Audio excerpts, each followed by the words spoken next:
오늘 말씀 은혜 까먹지 말기라는 제목으로 이렇게 말씀 나눠보도록 하겠습니다. 무언가 위대한 유산을 이어받는다는 건 참으로 대단한 일이죠.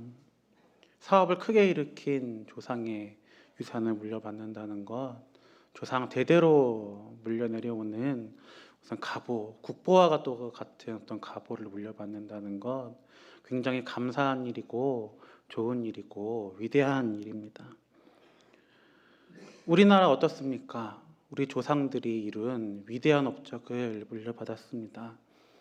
우리나라가 전쟁으로 폐허가 되어서 아무것도 없던 시절에서 시작하여 우리나라가 이제는 세계 10위권의 경제 대국이 되었고요. 그리고 세계 9위의 군사 강국이 되었습니다. 그런데 이렇게 위대한 나라를 물려받은 것만으로 끝나서 되겠습니까?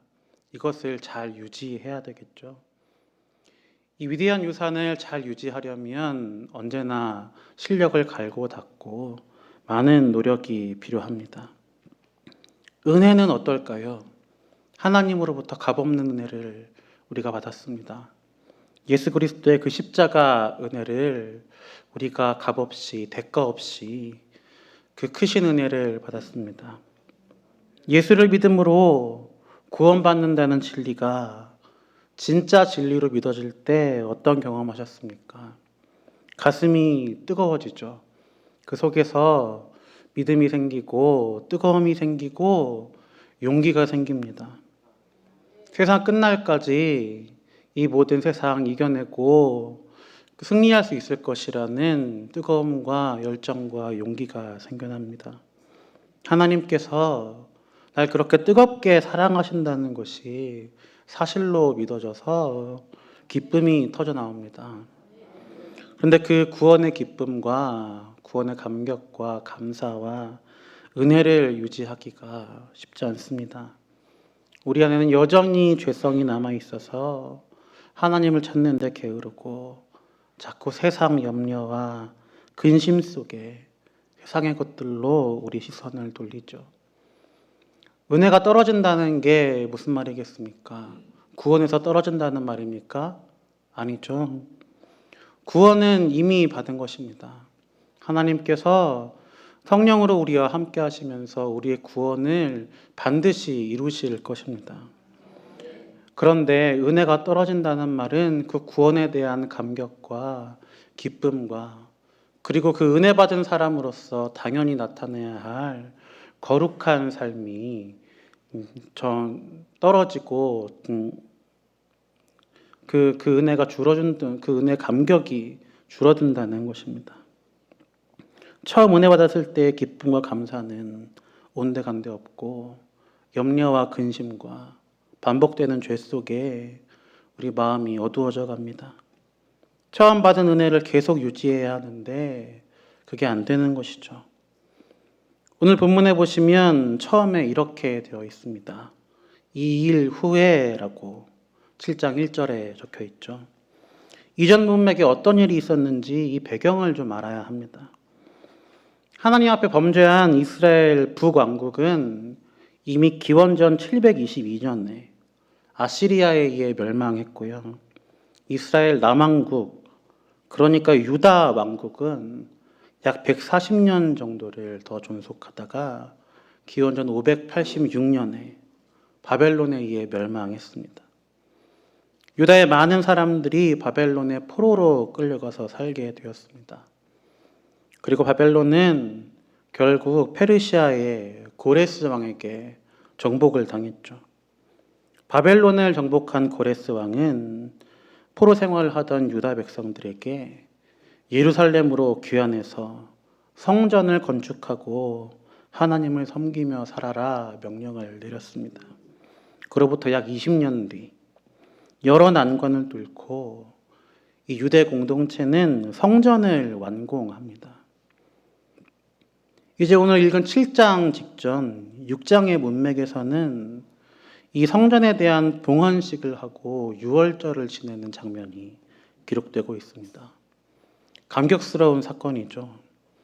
포로에서 해방된 것도 감사한데 하나님께서 은혜를 주셔서 성전도 짓고 유월절도 기념했습니다. 성전을 지었다는 것은 무엇이겠습니까?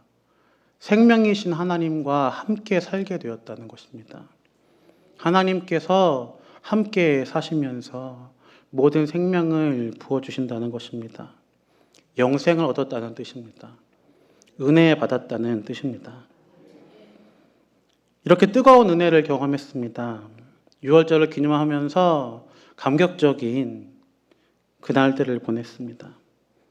그런데 지금 그 은혜를 경험한 사건이 있고 나서 얼마가 지났냐면 대략 60년 정도가 지났습니다. 성전 봉헌식과 유월절을 지낸 사건은 페르시아 다리오 왕 때 일이고요. 오늘 본문에는 아닥사스다 왕 7년이라고 나옵니다. 정확히 57년이 지났습니다. 이 유대 공동체가 처음 은혜 받았던 때의 감격과 그들이 받은 하나님의 은혜를 잘 간직하고 있었을까요? 성전을 짓고 매일 하나님과 교제하면서 하나님과 함께 사는 삶을 누리고 있었을까요? 만약 그랬다면 에스라서가 기록될 필요가 없었겠죠. 처음 받은 은혜를 유지하기가 쉽지 않은 것처럼요. 유대인들도 처음 경험한 그 은혜를 유지하기가 어려웠습니다. 9장에 보니까 백성들이 다 이방 여인들을 아내로 삼고 하나님 말씀대로 행하지 않아서 에스라나 유대 지도자들이 하나님 낯을 보기가 부끄러웠다 기록하고 있습니다. 이렇게 은혜를 유지하기가 어렵기 때문에 그 구원의 감격과 그 구원의 감사를 까먹기가 이렇게 쉽기 때문에 그래서 하나님이 에스라를 준비해 놓으셨다가 약 60년이 지난 이 시점에 등장시키신 것입니다. 에스라를 통해서 하나님은 유대 땅의 은혜를 다시 회복시키셨습니다. 어떻게 그 은혜를 회복시키셨는지 우리가 함께 살펴보고 우리 삶에 하나님이 주신 은혜를 어떻게 붙들고 지켜나갈 수 있을지 적용했으면 좋겠습니다. 먼저요, 은혜는 말씀을 통해 유지됩니다. 6절을 함께 읽어보겠습니다. 이 에스라가 바벨론에서 올라왔으니 그는 이스라엘의 하나님 여호와께서 주신 모세의 율법에 익숙한 학자로서 그의 하나님 여호와의 도우심을 입음으로 왕에게 구하는 것은 다 받는 자이더니. 모세의 율법에 익숙한 학자라고 했습니다. 이 학자란 말을 조금 더 정확하게 번역하면 서기관이라고 합니다. 서기관이 뭐 하는 사람이냐면 말씀을 베껴 쓰는 사람입니다. 인쇄기도 복사기도 없던 이 시대에 하나님의 말씀을 보존하기 위해서 말씀을 베껴 적는 것을 업으로 하는 사람을 서기관이라고 했습니다. 서기관은 그래서 어떻게 해야 했냐면 말씀을 외우고 있어야 했습니다. 분명히 필사를 하다가 말씀을 잘못 옮겨 적는 경우가 생깁니다. 그때 그 부분을 바로잡아야 하기 때문에요. 이 서기관은 모든 말씀에 능통한 사람이어야 했습니다. 서기관은 그냥 말씀 베껴 적는 사람이 아니라 걸어다니는 성경책이라고 할 수 있었던 것입니다. 이 사람 머릿속에는 성경책이 통째로 들어가 있어서 그냥 툭 한 번 치면 어느 부분에 어떤 말씀이 있는지 술술술 입에서 나오는 사람들이 바로 서기관들이었습니다. 거기다가 에스라는요, 율법에 익숙한 학자입니다. 단순히 달달 외우고 있을 뿐만 아니라 거기에 익숙해서 말씀을 해석하고 적용하는데도 탁월했다 하는 것입니다. 요즘으로 치면 신학 교수님인데 그 중에서도 아주 경건한 신학 교수님이면서 학문적으로도 세계적으로 인정받는 대가라고 할 수 있겠습니다. 그래서 많은 성경 신학자들은요, 뿔뿔이 흩어졌던 이 구약 성경의 사본들을 한데 모아서 우리가 볼 수 있는 하나의 책으로 만든 사람이 바로 이 에스라일 것이다 이렇게 이야기하기도 합니다. 하나님이 스룹바벨 성전이 완공된 후 60년이 지난 이 시점에, 다시 말해서 유대 사람들이 받은 은혜 다 까먹고 골골대고 있을 이 시점에 말씀에 정통한 서기관, 자타공인 세계 최고의 구약학 교수인 이 에스라를 준비해 놓으셨습니다. 에스라를 보내서 말씀을 가르치시려고요. 그러니까 받은 은혜 유지하는 방법, 차갑게 식어버린 우리 믿음을 다시 뜨겁게 회복시키는 방법은 말씀입니다. 말씀을 들어야 하고 또 말씀을 찾아 읽어야 합니다. 우리 많이 부르는 찬송 중에 이런 찬송이 있죠. 예수님의 사랑 또 들려주시오. 나 항상 듣던 말씀 또 들려주시오. 이런 찬송이 있습니다. 들은 말씀 또 들어야 합니다. 잘 알고 있는 말씀도 계속해서 들어야 합니다. 잘 모르는 말씀 계속해서 배워야 합니다. 어떤 교회들은요, 1년 365일 내내 행사가 끊이지 않습니다. 어떤 교회 가보면 성도들을 단기 선교 보내는데 아주 열심입니다. 어떤 교회는 찬양을 아주 멋있게 합니다. 물론 행사도 좋고 단기 선교도 좋고 찬양도 좋지만 가장 필요한 것은 말씀입니다. 구원의 말씀, 그 복음이 바르게 선포되는 또 성도들 말씀 읽게 하는 우리 교회가 가장 좋은 교회인 줄로 믿습니다. 말씀을 사모하는 저 여러분 되길 바랍니다. 말씀 읽는데 열심을 내는 저 여러분 되었으면 좋겠습니다. 말씀대로 배우고 말씀대로 사는 그 부흥의 역사가 일어나기를 함께 기도하고 실천하였으면 좋겠습니다. 두 번째로 은혜를 까먹지 않는 방법, 바로 받은 은혜를 전수함으로 유지되는 것입니다. 은혜는 믿음을 전수함으로 유지됩니다. 오늘 우리가 읽은 말씀에 에스라의 족보가 나옵니다. 에스라가 자기 소개를 하고 있는 것입니다. 그런데 이 족보가 아주 화려합니다. 우리가 많이 들어본 이름들이 한둘이 아니에요. 이름만 대면 알만한, 왕년에 날렸던 제사장들이 다 여기 기록되어 있습니다. 특히 마지막에 가면 누가 나옵니까? 대제사장 아론이 나옵니다. 이 에스라가 대제사장 아론의 16대 손이다 기록되어 있습니다. 뼈대 있는 집안입니다. 무슨 뼈대냐면 믿음의 뼈대입니다. 믿음의 뼈대 있는 가문에서 신앙 공동체를 개혁할 능력 있고 신실한 하나님의 종이 나온 것입니다. 그런데요, 이 족보를 보고 잘못 생각하면 이럴 수 있습니다. 에스라가 집안 자랑, 혈통 자랑 하는구나. 요즘 말로 하면 금수저구나. 그런데 우리 집은 흙수저잖아. 아마 난 안 될 거야. 이런 생각할 수가 있겠죠. 하지만 처음부터 뼈대 있는 집안이 어디 있습니까? 처음부터 고귀한 혈통이 어디 있겠습니까? 이 에스라가 속한 아론의 집안도 처음부터 뼈대 있는 집안은 아니었어요. 아론의 두 아들 나답과 아비후가 어떻게 됐습니까? 술 먹고 하나님이 명령하시지 않은 다른 불을 들이다가 하나님의 진노에 타 죽었습니다. 처음부터 믿음 있는 전통의 집안이 아니었습니다. 처음에 콩가루 집안이었습니다. 그런데 하나님을 두려워함으로 받은 은혜를 감사함으로 자녀들에게 말씀을 가르치고 믿음을 전수하니 대를 이어갈수록 더욱더 믿음이 살아 숨쉬는 그런 집안이 되었다 하는 것입니다. 이렇게 믿음을 다음 때에 전수해서 뼈대 있는 가문 세우시는 저 여러분 되어야 할 줄로 믿습니다.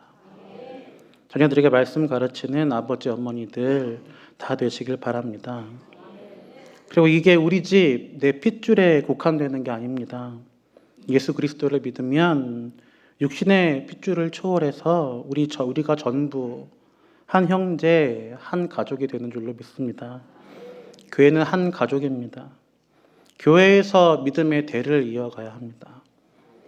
우리 교회가 다음 세대와 또 그 다음 세대에 믿음을 전수하는 한 믿음 가진 한 세대로 만드는 그런 뼈대 있는 집안, 뼈대 있는 교회 되기를 바랍니다. 그리고서 세 번째로요. 은혜는요. 그 받은 은혜를 선하게 사용할 때 유지됩니다. 6절 하반절 읽어보겠습니다. 6절 한 번 더 읽어볼게요. 이스라엘가 바벨론에서 올라왔으니 그는 이스라엘의 하나님 여호와께서 주신 모세의 율법에 익숙한 학자로서 그의 하나님 여호와의 도우심을 입음으로 왕에게 구하는 것은 다 받는 자이더니. 아멘. 에스라가 하나님의 은혜를 입었습니다. 어떤 은혜를 입었는고 하니 아닥사스다 왕의 총애를 받는 은혜를 입었습니다. 이 은혜를 받고 에스라가 뭘 했습니까? 에스라는 우리 조상들이 제사장으로 하나님 섬기고 내가 이렇게 하나님 말씀 열심히 외우고 연구한 덕분에 하나님이 내게 왕의 총애를 받는 은혜를 주셨으니 이 은혜 가지고 집도 사고 차도 사고 땅도 사고 호의호식 해야겠다 한 게 아니고요.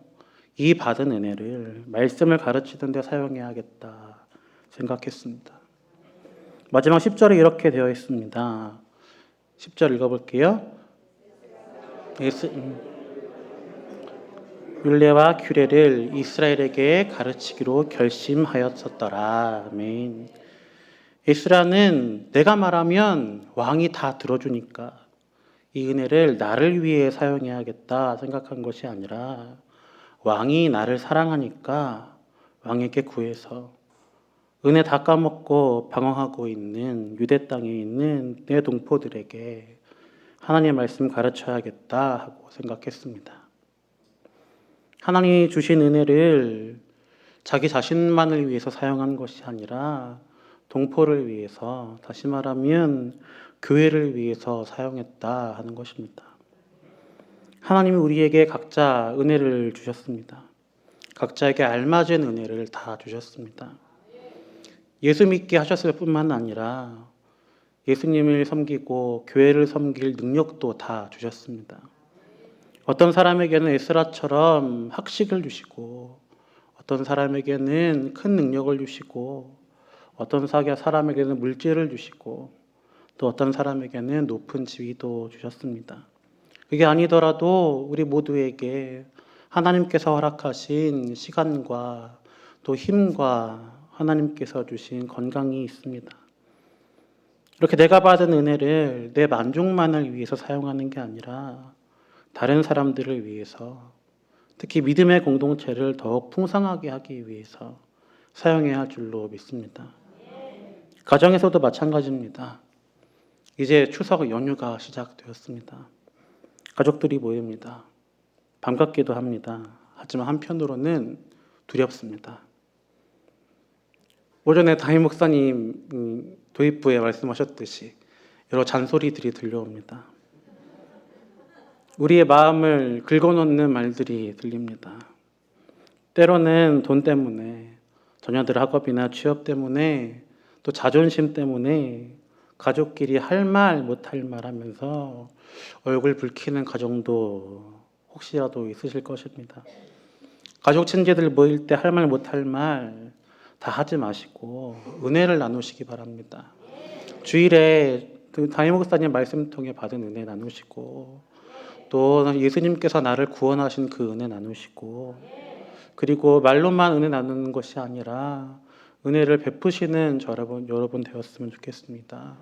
물질로 또 나의 힘으로 은혜 베풀었으면 좋겠습니다. 남편분들 아내 대신에 설거지 하시기 바랍니다.